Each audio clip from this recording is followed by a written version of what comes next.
welcome to Mind Gourmet. My name is Nina Kaiser. I'm the co-founder of Mind Gourmet and, as always, your host today. My today's guest is Equus coach, life coach, and mind body coach, Diane Hunter. Hi, Diane. Welcome. Hello, Nina. Thank you. Oh, I'm so happy we get to spend this time together today. And before we dive into our conversation, I'd like to introduce you to our audience a little bit. Diane partners with horses to offer a unique experience that supports individuals and groups who are ready to express their full creative power and lead with clarity, presence, and compassion. Horses provide a gentle and powerful mirror to access your innate wisdom and true magnificence. And Diane listens and illuminates areas that may block you from seeing who you really are and supports your journey home to your heart. Her professional background includes a computer science degree from Cal Poly, Master Equus Facilitator through the Kölle Institute, Master Life Coach with Dr. Martha Back, and Mind Body Coach through the Mind Body Coach University. She's a lifelong learner, and her passion for neuroscience and relationship pattern informs her integrative method of coaching. Diane lives in Los Gatos, California, with her two beautiful sons. Oh, I still remember it was a conversation with one of our mutual friends, and he said, I had such an incredible experience, and he shared his Equus experience with you. And it just lit a fire inside me, something that I wanted to know more about and to explore. And so I started visiting your website, and I contacted you, and we had this beautiful conversation, and I'm so happy that we get to do this interview today. Me too. And before we share more about Equus coaching is and all the other forms of coaching that you do, I would love you to share a little your journey with us. How did you become who you are today? Oh, well, that's a life. It's when how far back? Okay, I'll start where I often start, which is with the birth of my oldest son. And he is now, he'll be 17 in February. And when he showed up, he really, I know that parents have similar experiences, that our kids wake us up. They really, so much of what I thought is I'm going to be the one that teaches him and shows him the world. Oh my gosh, it is so the other way around. It goes both ways, but he really showed up to call me home. And it was when he was 7 that I was at a one-day workshop with Martha Beck. I hadn't started studying with her yet, and something called me to attend. And during that presentation that she was giving, I was having a very visceral response in my body that was not familiar to, well, it was familiar, but very unfamiliar. I'd forgotten what it was like to feel this vitality in my body, feel this aliveness. And the first 7 years of my son's life were pretty challenging. And I also, in that time frame, had a second child. So I have 2 boys. And at that one-day event, my life went from going this direction to a complete turn. And it was something that she was offering that lit me up inside in a way that I needed to follow. There was just a part of me that was so curious, and it awakened a part that it started asking more questions. And immediately that night I went home and signed up for a coach training program.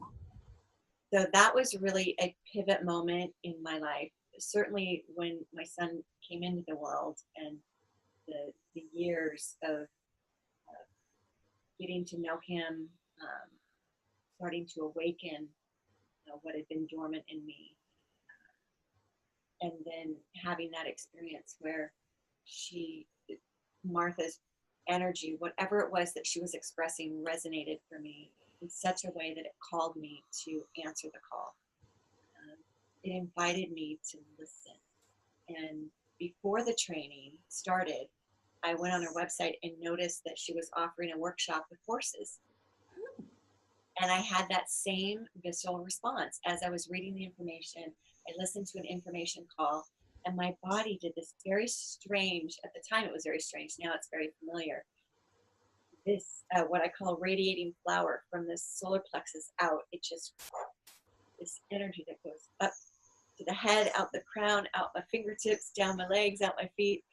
And I just had this knowing that I was meant to be there. So I was able to go to the workshop. It was happening the next weekend. And again, I stepped into the round pen. This was another pivotal moment, and had an experience with a horse that felt like I was going one direction in my life, and it just redirected my energy to explore another way of being.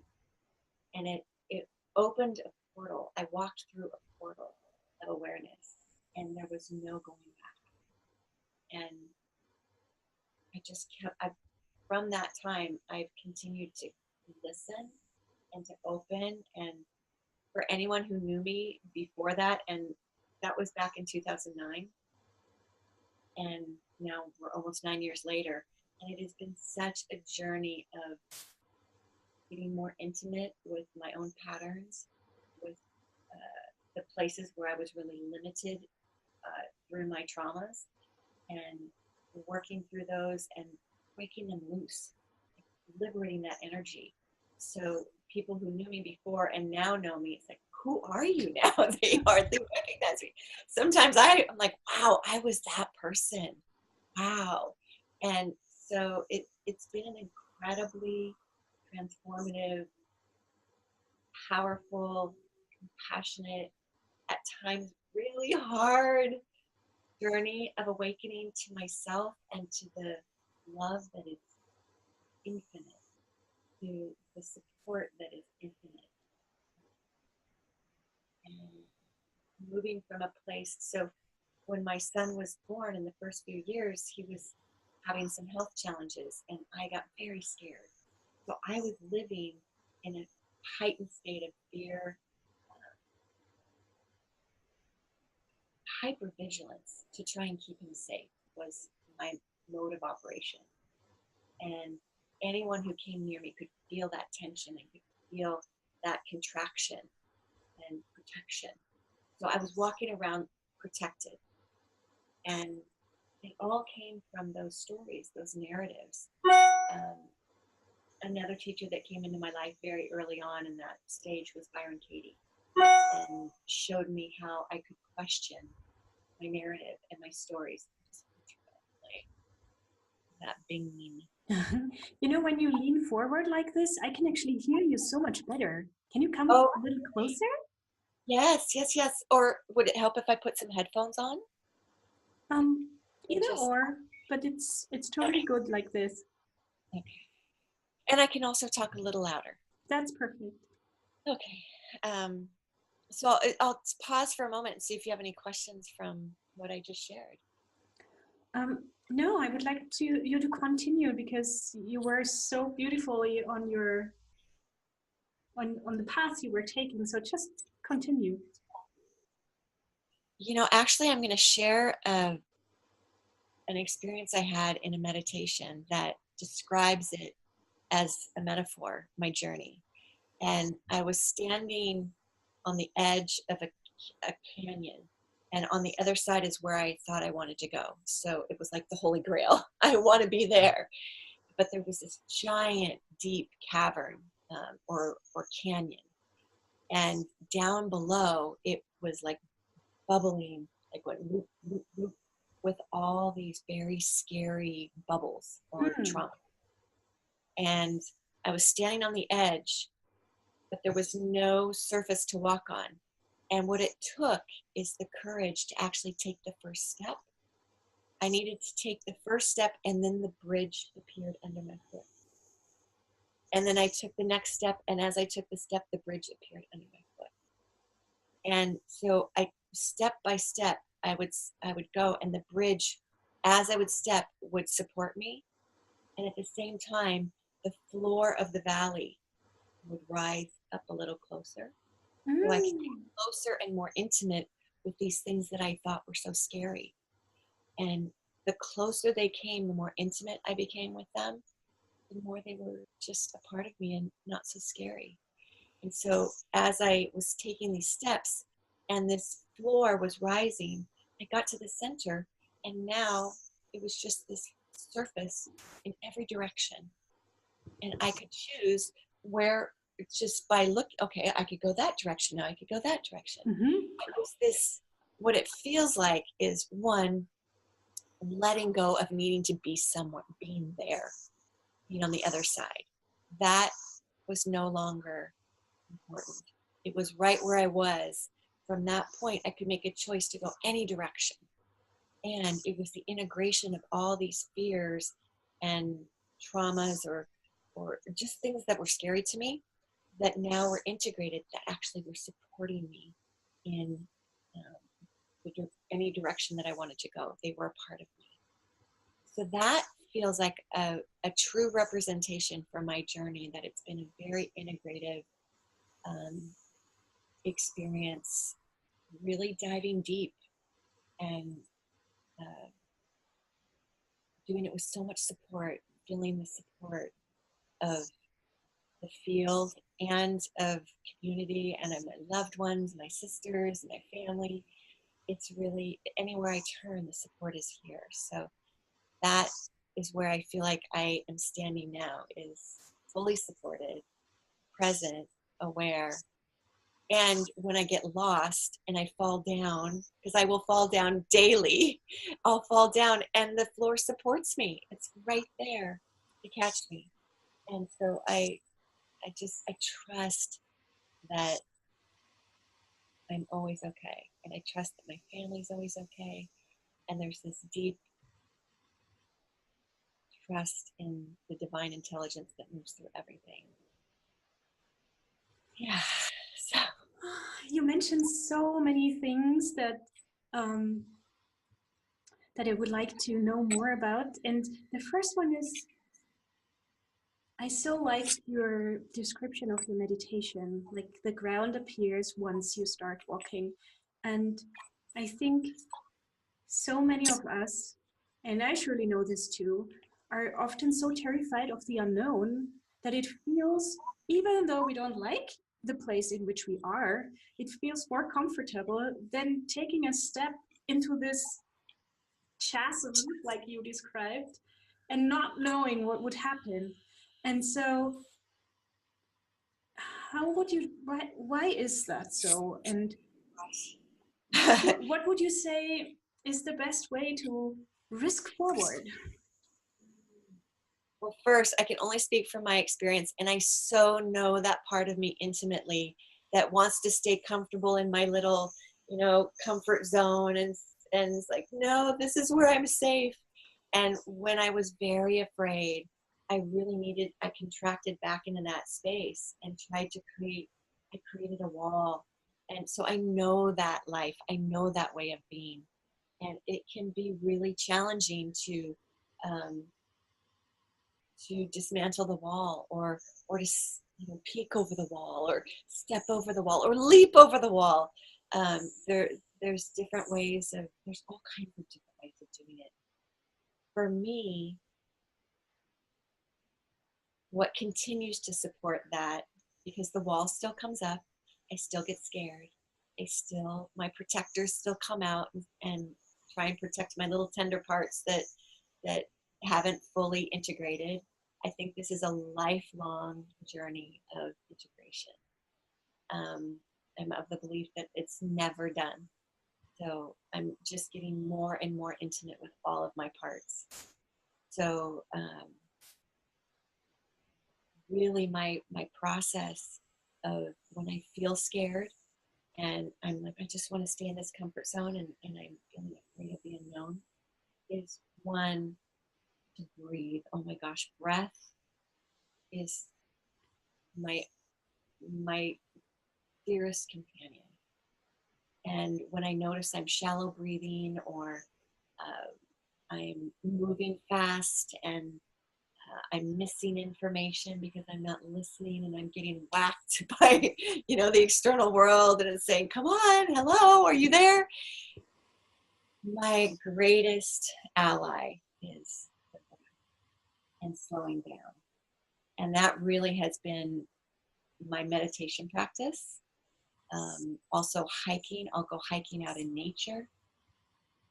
Anytime I can get my feet on the ground in nature, where it's the harmony, the resonance of nature is the same wave as our alpha brain waves. So I can get my feet onto the ground, or I can just be among the trees, or even just gaze out my window at the trees and start to imagine being with the trees if I'm in a building. Just anything that helps slow me down and bring me back to that parasympathetic state of the nervous system. That starts to open up my courage.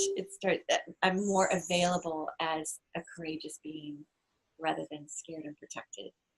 So my courage comes from actually slowing down and listening and tuning in to hear the guidance of what's the next step.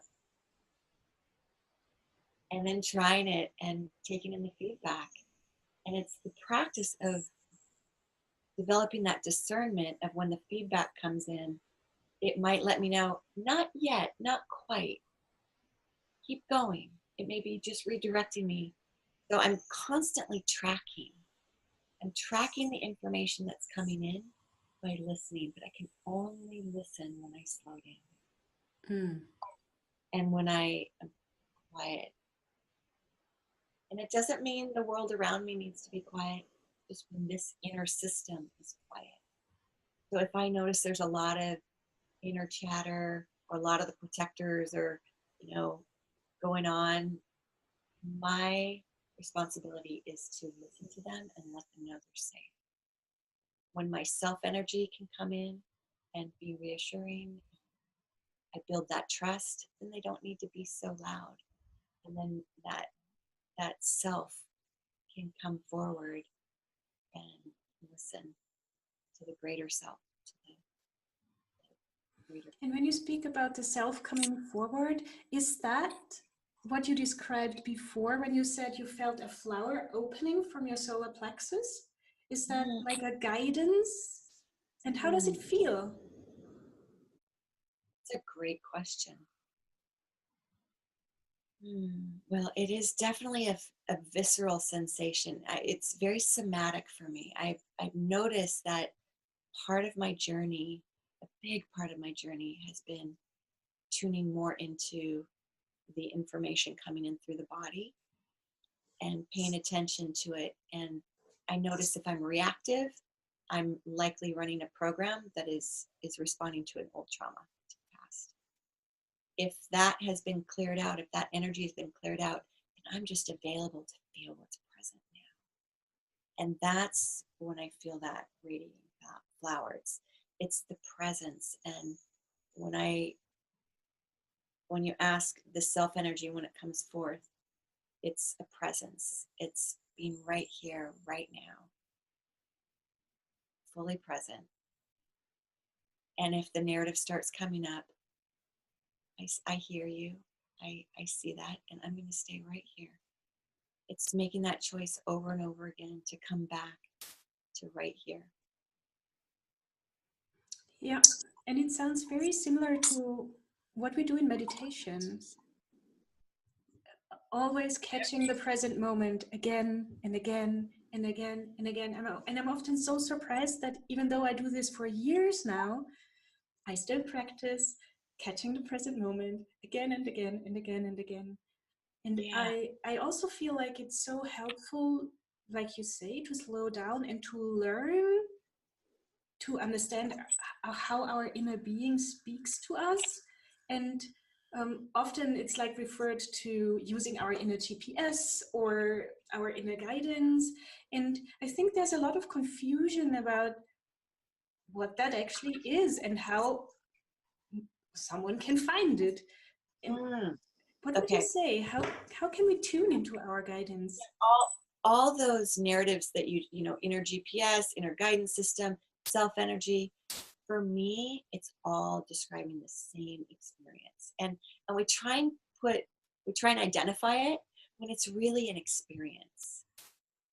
And it's helpful to have narratives to um, help the mind catch up. Um, for me, it really is tuning in. It's listening. And it's like dialing into a radio station. So if I'm off in a future trip or past, spin, um, it's static. I'm not available for the flow of the information that's coming from the field.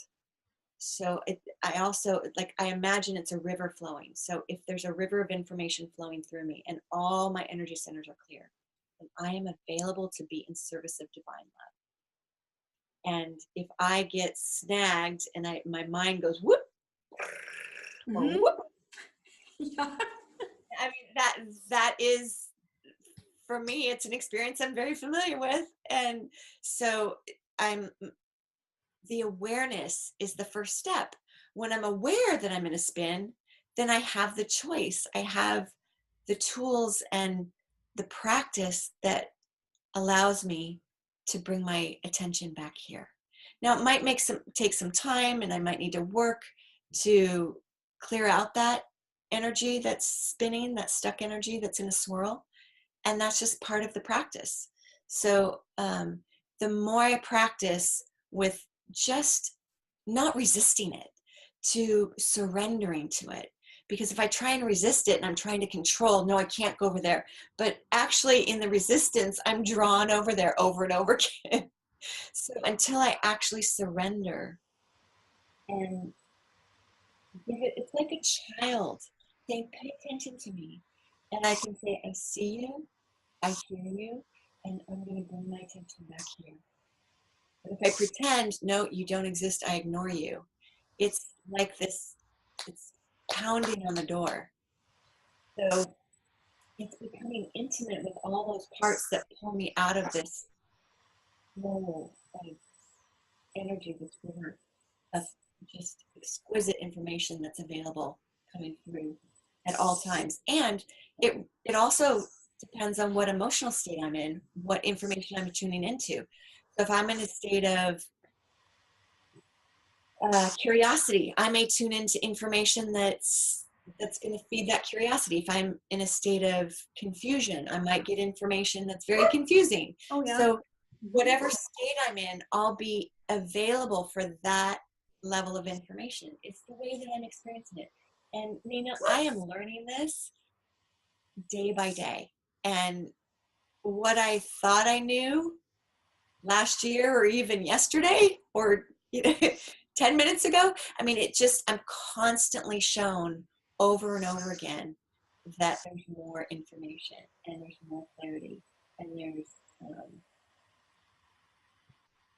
an opportunity to rewrite a narrative that may have been a painful narrative. So I don't know, did that make sense at the end? Oh, yeah, it does.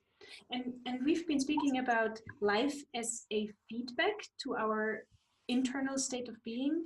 And I'm so interested and I'm so curious to know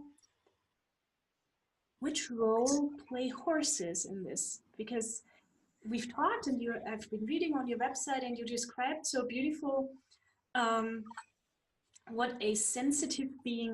what kind of a sensitive being a horse is. So in which way does it serve us or play the role of our mirror when you do your Equus coaching?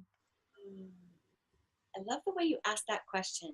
And I'll invite you to also consider, so the horses have nervous systems just like we do.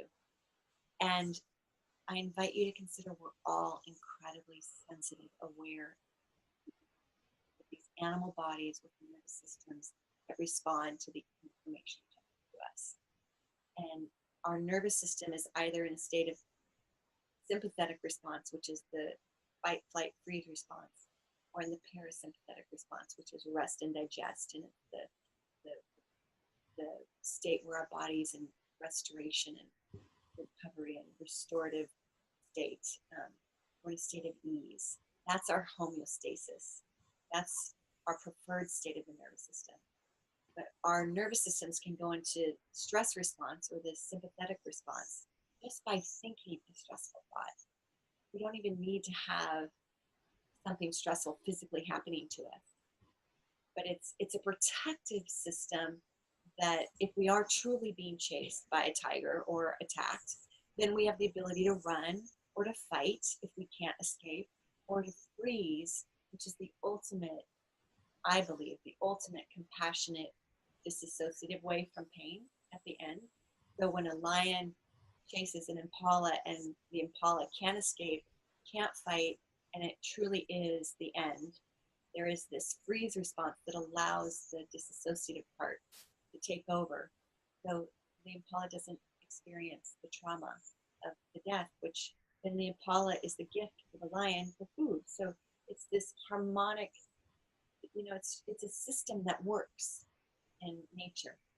In the human mind, though, we have that neocortex that can go into storytelling, super powerful, super creative, and it can also create we can create stories that make us feel like we're being chased by a lion. Yeah. It activates our nervous system and we go into high beta. And so we're humans, these animal bodies, nervous systems, it's like we're walking around broadcasting whatever state we're in. So I might be in a state of relaxation, and if I walk into a room where a lot of people are in a stress state, I'm going to feel it. The bodies, we're broadcasting like ripples in water. And it doesn't matter. Actually, you can feel from where you are, space, and the space doesn't matter. So I'm not going to go into that. That's more quantum. And I've learned a ton from Nassim Harriman and from Joe Dispenza, incredible teachers. Yeah. Great on this information. But with the horses, so we humans, we pick up on these waves, but we often override that information coming in with our mind. We don't pay attention to it. We don't tune into it because we have the ability to tell stories.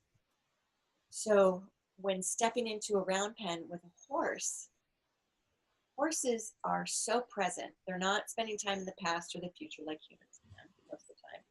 They are right here, right now.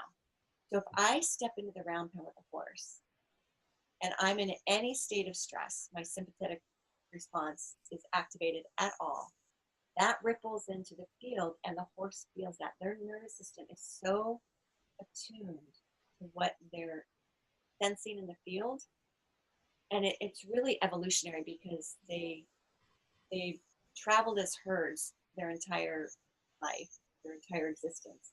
And they're herbivores. They eat grass. And so animals that hunt them, for the herd to stay safe, they have developed this incredibly sensitive nervous system to communicate in the herd. So if there's a predator that comes in, if one horse detects a predator and their adrenaline spikes and their nervous system activates, they go into sympathetic response, that information ripples through the entire herd like a wave. And the whole herd moves together. They move together just like like birds. It ripples through and then they move together.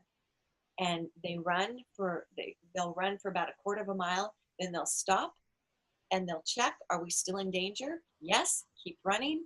No, shake it off, return to grazing. So they don't hold on to the story. Whereas we humans, if we get scared, we tell a story, ooh, that was really scary, and then we retell it, and we get scared again, and then we retell it, we get scared again. we actually condition the body to be in this really scared state. And then we end up walking around. That's who I was. When I started this work, I was walking around in that scared state, in that fearful state. And I was broadcasting this information into the field.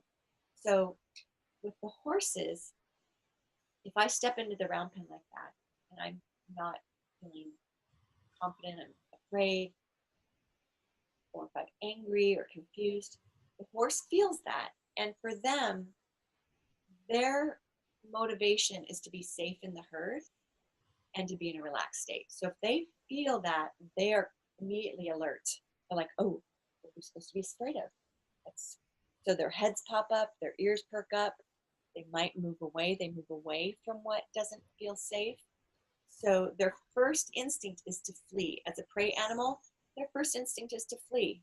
And if they get cornered and get pressured and there's no escape route, then they'll fight, then they'll kick. And so working with a horse is so great in an open space, because if I walk in there and they move away from me, I look inside and check what's happening to me. What story am I telling right now about myself, about the world, about my life experience? And it's an opportunity to really explore those internal patterns that are creating my state of being, my thought, my feeling, my expression, broadcast. So I like to describe it, we're like cell phones walking around broadcasting our information. And so when stepping in with a horse, because they don't hold on to stories, so if it's human to human, and say I'm scared and this human feels that fear, they might then make up a story about me that, oh, she's scary. That doesn't feel good to be around her. But if I change my energy and they still hold on to that story and they don't change with me, then it takes a little time to catch up. And so the feedback isn't always immediate. It might take a little more time because the humans have the ability for the storytelling. Whereas the horse, if I change my energy, I change my narrative, change my emotional state, my feeling state. So I go from believing something is scary to, oh wow, like say I see a hose and I think it's a snake. Mm-hmm. Ooh, snake. Now I've broadcasted fear, but then I go check it out a little bit. Oh, it's just a hose, no big deal. Return to rest and relaxation. The horse immediately responds because they respond to what's present in each moment. Mm. So what will happen is if I change my state of being, the horse might turn toward me, get curious, may even walk toward me, may start to nuzzle. If I go into fear state again, they'll walk away. It's just their way of taking care of themselves. It's not personal. So what I love about the horse work is, one, it's not personal.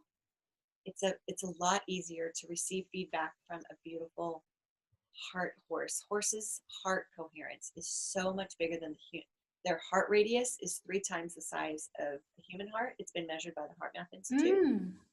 And so we step into their space and they invite us to open our hearts and to move into heart coherence. So it's this entrainment process that happens. And they're really here to teach us to lead from our hearts. And they're asking us to show up. They want to have a partnership where we're leading our own experience from that place of love. But if we're trying to lead from fear, they will not be present for that. They'll be present, but they won't follow what we're asking, what we think we're asking. They'll follow precisely what we're asking, but we may not be aware that's what we're asking. So it really is a reveal. It helps reveal the patterns that may be blocking our flow and where we're stuck, and where maybe our trauma patterns are still stored in our bodies. It can be really powerful and liberating. So if somebody comes with you to the horses, do you go with them into the space where the horses, or how is someone new getting to know that horse? Yeah. Well, one, it's as slow as needed. So sometimes I'll be with a client who really just wants to spend time with the horse over the railing in their stall, or we bring them to the round pen and over the railing from the round pen. And then as they start to get comfortable in their own bodies, they'll step into the round pen. I can always go in with them. So it's a scaffolding process. It's as the client's nervous system settles down and they're more intimate with their own process and they're more aware, they can be more present, they can step into the round pen with the horse. Some people go right in and it's no big deal.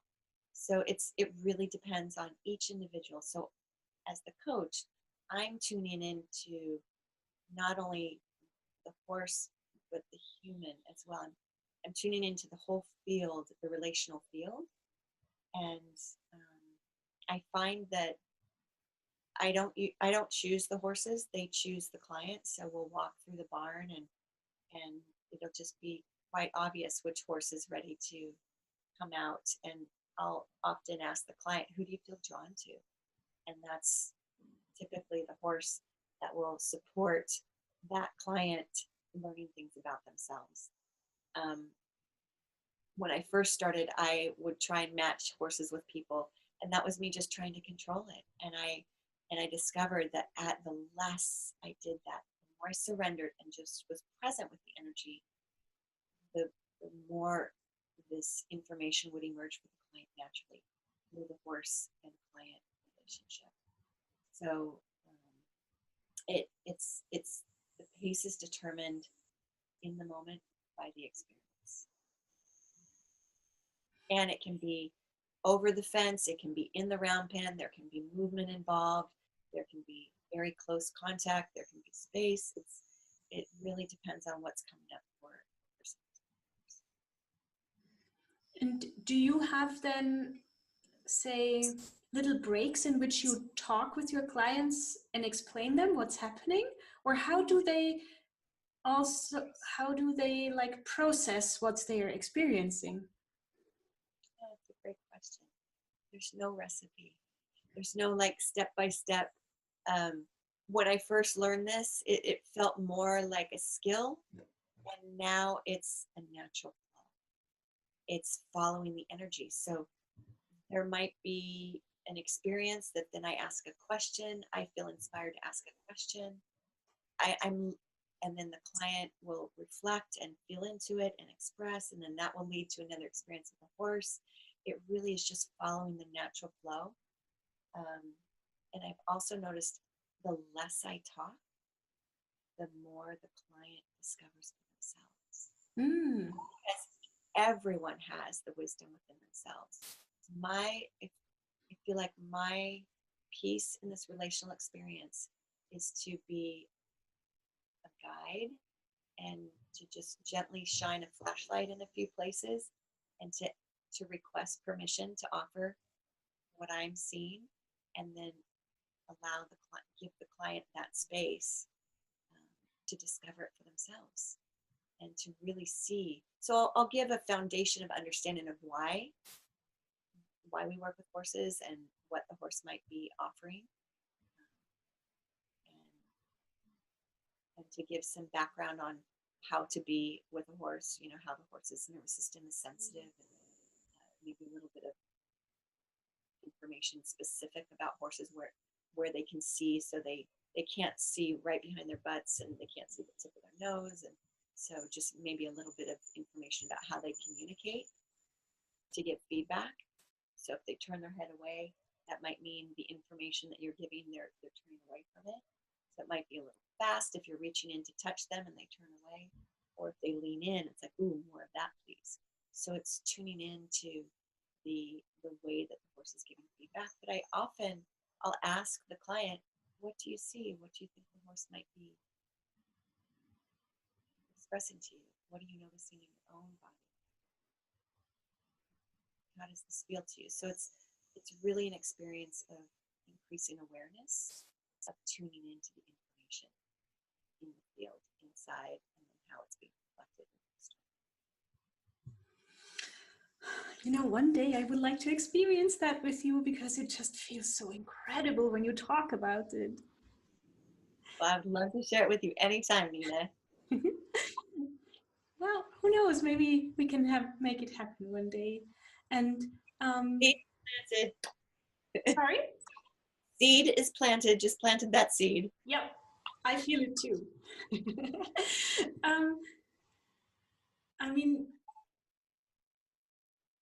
I I've heard you say several times that we all influence our environment with our state of being. And if I understood it correctly, that's when the horse reacts to us according to what we send out to the world. Now, you've been sharing that you actually have another incredible mirror in your life, which is your son. If you're okay with it, would you share a bit how you can see actually through his reaction how you are? Both my sons are incredible mirrors, incredible teachers. And I talk about my oldest son quite a bit because he's also non-speaking. And that adds a different level of listening.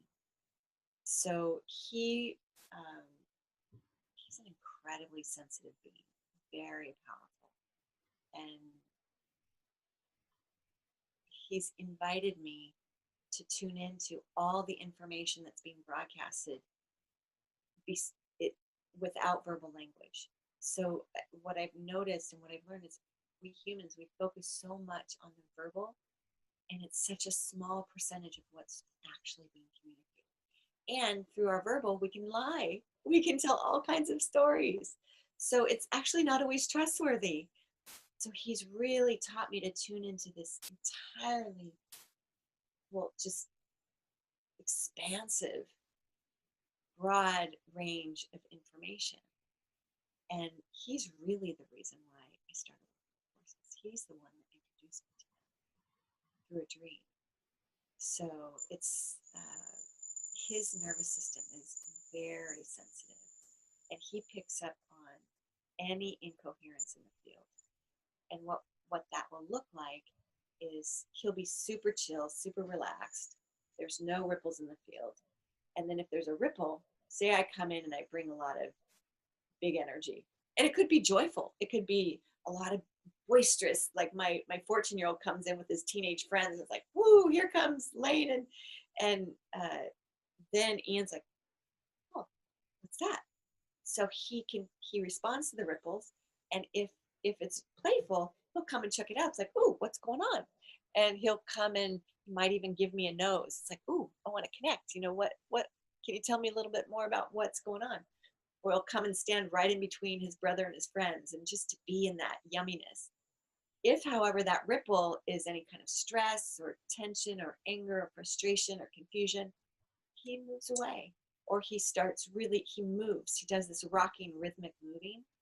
And it feels to me, and what I've heard from him, when I say heard, when I tune in and ask questions and I listen, I receive the information somatically and I hear it. And I see it in pictures sometimes. Actually, often I see it in pictures. And he will let me know when it's uncomfortable, when it's too much, or there needs to be some more coherence in the space. And he'll just move away. He'll just move into the other room, or he'll try and go outside. He'll also he'll give me information by turning on the water faucets. So he's communicating in all these different amazing ways. And he's like a horse. So he'll move away from what doesn't feel yummy, and I'll move toward what does feel yummy.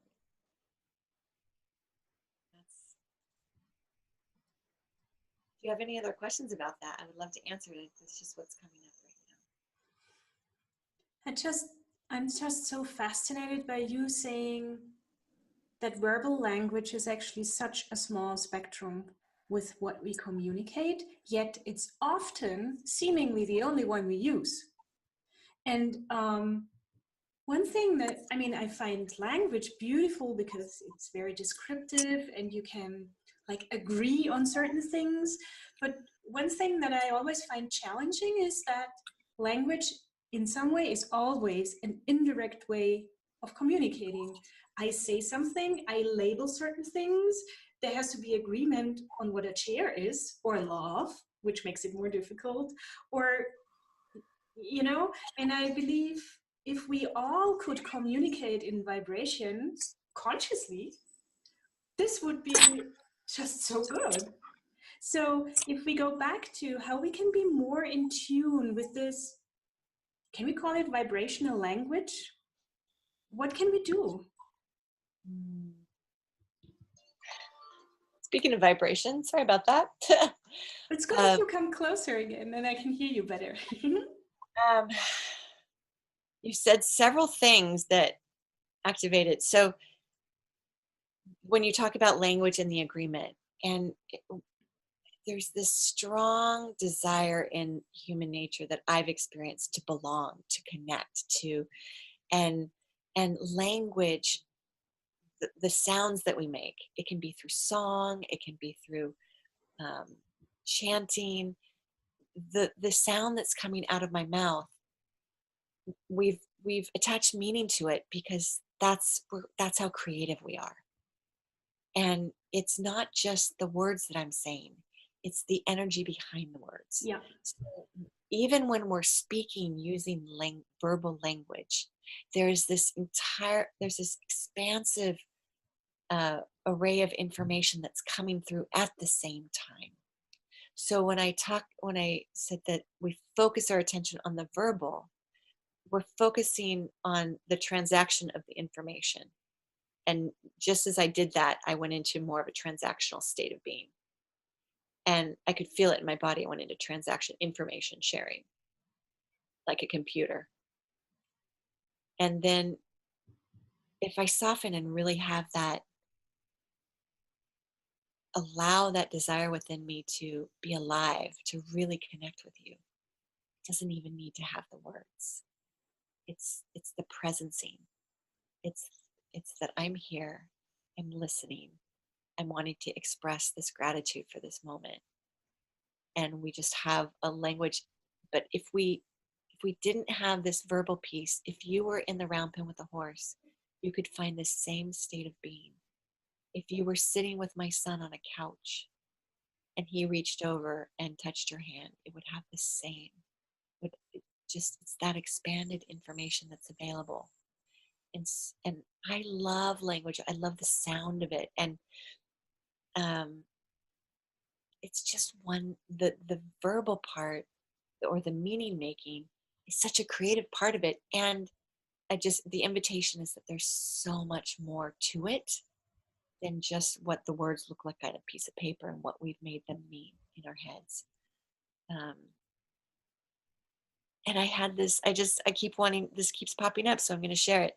I had this meditation where I was asking what it was like to be in, and to, what did language mean?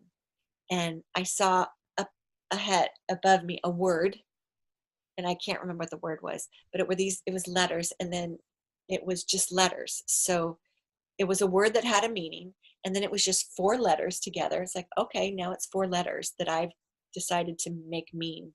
Say it's word, W-R-D. And then the letters themselves started to dissolve like sand.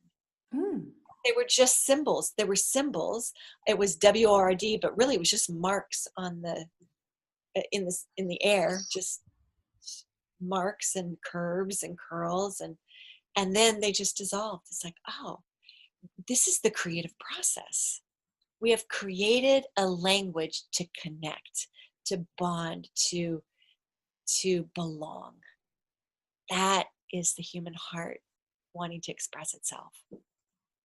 And for that, I love language. It can also be used to really separate and hurt and individuate, and that's also part of the human experience. So this, I just felt like that kept popping up, so I wanted to share that. This is so beautiful. And let's stay with the phenomenon of language a little more, because I would like to ask you about your other coaching, like when you don't coach with horses. Language is a big part because you speak with your clients. So can you just explain us a little bit how you work with your clients, and maybe also how these languages, maybe even like the spoken language, the sound vibrations that come with the melody of our voice, the tones we emanate in our vibrations, how all this plays into your work when you when you work with your clients? Yeah, gosh, this is such a great question. Thank you, Nina, because I've never thought about it specifically that way, other than it is an energy. So before I work with a client, I take care of my own energy first. I check in and take some breaths to come back to presence myself, and come back home and lead from the heart. And so when I'm with a client, I'm following that lead. And I ask questions and I listen. And I have all the tools accessible to me that I've learned through Equus coaching, Martha Beck coaching, mind body coach training, through all the different teachers, all the different lineages I've studied. So and even computer science, because for me, computer science was also a language. I learned languages to program hardware. I learned software to program hardware. So it was a practice, same thing. The mind is the software. The brain is the hardware. So we can rewire the hardware, and the software is rewritable. We're debugging the code and rewriting the code. My favorite part when I was studying computer science was being the debugger. I would partner with people and I would always say, oh, I'll be the debugger. I'm going to go find the bugs. And so I love to be curious and guide people back into their bodies, because the body stores information, and then it's a liberation of that information. But in order to liberate it, there needs to be an awareness of what's present. And that I often describe that I walked around like a head cut off from my body. And so it's about integrating the mind, the heart, the body, the soul, bringing them all together as a coherent, integrative system, collaborating and supporting itself. So it's a journey of walking with the client as they discover their voice within, they're tuning into their unique system and the way it communicates with them. So there's a lot of exploration, there's a lot of questioning. We do a lot of looking at narratives, the stories. We do a lot of body work, some somatic work, some drawing, some creative to awaken, to shut down the left brain and awaken the right brain. Yeah. And neuroscience in there, definitely. And quantum physics. And quantum physics, yes. And I find these, especially neuroscience and also quantum physics, I find these so incredibly interesting. And it's just so empowering for the mind to learn also these things, and for the body to learn its things, and our own whole being. And while I listened to you, I thought, how do we know when we really have released something? I mean, also from your own personal experience, it's so interesting. I often have the impression that we do release energies when we work, for example, on our negative beliefs or on traumatizing moments, but it still feels like life goes in circles, and those things at certain times, maybe in different ways, but they come back over and over again. So how do you know when they are gone for good? When they stop showing up. Okay, but I'm learning right along with you, Nina, and I notice when I'm reflective, and I notice how different I feel than maybe a year ago, or if I look back 10 years ago, oh my gosh, so much has changed. Like, who is this person? It's so different. And even the clothes I wear, the gestures I make, the tone of voice, the pace, all so different.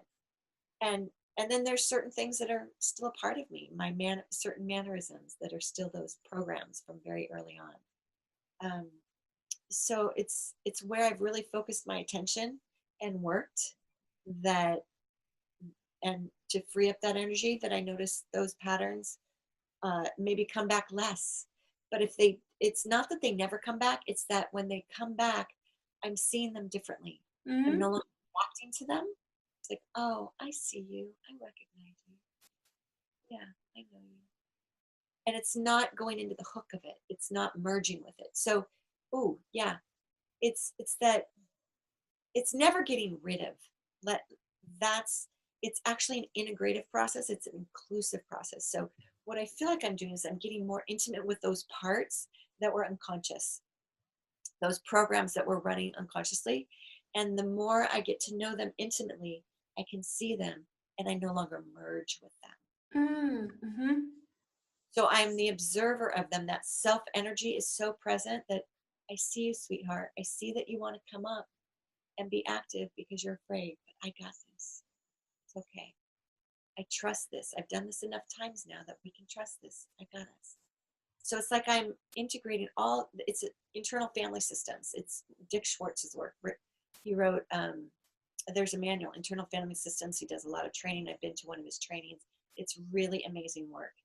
And it's about integrating all these parts that fracture off in traumas. And it's actually quite elegant and simple, that we have protectors that will guard the exile, and they'll come up and will merge with those protectors unconsciously. And that's just the program running. And it's really to protect this younger version that got traumatized. And really this exile wants to be liberated. So it's this energy that's ready to be liberated. And the only way to liberate it is for this protector to relax and trust the system.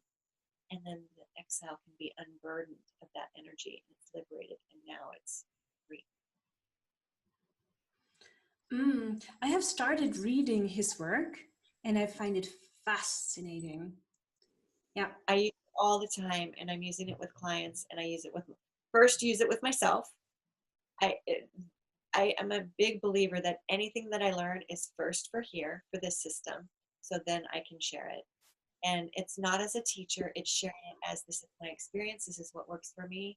If that resonates for you, wonderful. I would love to support you on your journey. So yeah, I'm a fellow traveler. I'm a fellow discoverer, or as my sister says, we're exploring and discovering together. We're discovering, and staying super curious and open and willing to be vulnerable and willing to fall down flat on my face and trust that I'll be supported and get back up and learn from that. So falling is part of the journey. I'm going to keep falling, and I'll keep getting up. And the more I practice getting up, the easier it is.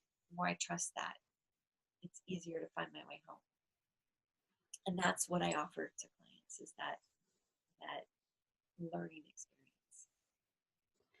So for everybody who is curious too and feels they are ready to know more and maybe would like to work with you or learn more about you, where can they go and what can they do with you?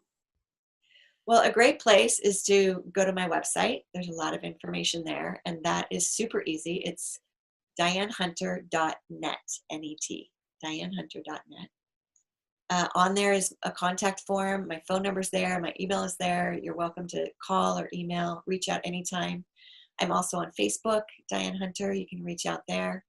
I'm actually really easy to find. So if you feel drawn to explore, I would love to hear from you.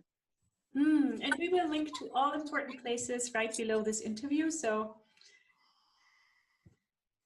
everybody can find you easily. And I feel we are at a very beautiful place to close this conversation, but I don't want to do it before asking you, is there anything important that we oversaw, that we forgot, that needs to be said here and now?